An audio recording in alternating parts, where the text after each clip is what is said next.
Welcome back to another video. So today we've got a couple of things to talk about Battlefield 4. The first is to do with battle packs, and the second is to do with the feedback from the beta. So starting off with the battle packs. Now I do realise there's been quite a lot of controversy in the community about battle packs. Some people like them, some people don't. I personally do like the concept. The idea of battle packs is very nice. Now, the idea behind them is you unlock them as you progress through the levels. In the beta, it worked as level 3, 5, 7, and 10, because 10 was the maximum level you could get to. You'd unlock battle packs at each of those levels. So, 3, 5, 7, you'd unlock bronze battle packs, which would contain 3 random items. Then, once you got to level 10, you'd unlock the sparkling shiny gold battle pack, containing 5 random items.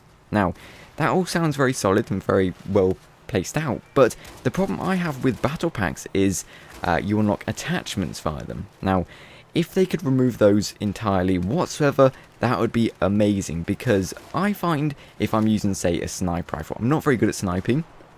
It takes me a long time to get points, get used to the actual weapon, get kills. I do find it a struggle to actually use snipers, so practice makes perfect. That's the point here. So once you get good at that, whatever that might be, it may not have to be sniping, maybe an assault rifle, engineer, assault, or LMG, whatever it might be, and then you earn XP, get skill for that class, weapon, and then you get used to it, then you start getting good at it, and then you unlock attachments. So I find getting attachments via these battle packs, which are free, you don't have to pay for these, it's kind of a cheap way and unrewarding. There's no achievement in it. So if they could take out the attachments, I would be a very happy bunny. Now let's move on to the feedback from the beta. So of course I can't go through every single point in this this post, because it would take me too long. There's just not enough time or space in the video. So I'll go through some of the most important and concerning points. So starting off at the beginning, we have low frame rate stuttering. That's basically, I was getting like 50 frames per second at once, and then suddenly it would drop down to 20 or maybe even less than that. So that was kind of crazy. And then of course you got stuck on loading screens, high CPU usage during the beta. So I'm glad they've been reconciled and fixed for the full game. Now the other one is controller layouts for the console. Now I did get a chance to play the console version of Battlefield 4, enjoyed it thoroughly. Of course there's a difference between the PC and the console version. The console version is a much earlier build than the beta on the PC, which seems unfair, but obviously hardware limits what they can actually do. But the problem I had was flying helicopters. Now in Battlefield 3, I'm not exactly the best, but I'm okay. I can get around the map quite safely without crashing into everything inside. But in Battlefield 4, that was the problem. I was crashing into everything. It was very hard to fly, because they changed the controls. Usually it'd be with the triggers, instead it was with the thumbsticks to control the throttle and braking, which I didn't like. So what they've done is made a separate loadout or layout for Battlefield 4 called Battlefield 3 or Veteran or something to relate to Battlefield 3. So you can select that and everything will be put back to normal, which I do like, and I'm glad about that. Now obviously the less significant ones are of course the empty server listings for consoles, the elevator catapult, the gameplay balancing and infantry changes. Now of course they've changed a lot of weapon stats and attributes here and there. The fire rate, the recoil, the power, of course they're going to change that. They're going to change that throughout the life of Battlefield 4 through updates and whatnot else. But of course, for one example, we've got the AK-12. Now I don't exactly know the fire rate numbers for it.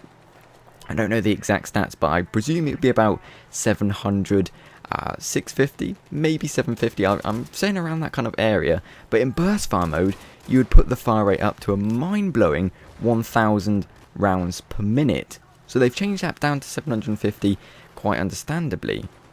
Now, there was one while I was reading through this post. Of course, I'll post the link in the description below, so you can check out exactly what I'm reading. But there was one that stood out to me. Now, it was to do with the RPG and small. As we know in the beta, if a helicopter got laser designated by a PLD, by a sniper and a portable laser designator, then you could just fire, get your RPG pointed at it and it would lock on and then say shoot. You'd fire and you'd most likely take them out. The problem was that the helicopters wasn't given any signal when the RPG was fired, so they had no idea when to deploy countermeasures. what they've done is taken away the ability to actually lock on to designated targets. They say it was inauthentic and not balanced. Admittedly, it wasn't balanced, and I don't think it was authentic because RPGs are rocket-propelled grenades. They don't have any significant lock-on device. That's where stingers and igglers come in. If you put a lock-on an RPG, not only can you take out armor, jeeps, helicopters, as well as you can lock onto those air vehicles as well. And of course the armor you can lock onto. So it kind of makes the stinger and iggler redundant, which was a little bit unfair. So I'm glad they've changed that. And of course the other one was the revive time. Now, as we know in the beta, if you experience this as a medic, trying to revive someone, you're running over to them, you've got about 2 to 3 seconds, depending on how far away you are and how recently they died, to actually revive them. If you want to go for the full revive, the 100%, you've got no chance, because you've got about 3 seconds to actually get those paddles onto the person. Unless they died right next to you, that very second, you could get them back up to full health. So it didn't give you much possibilities. It was apparently 7 seconds, which seems pretty unbelievable, but they've changed it back up to 10, which is very good. But I think that's about all I've got time for today.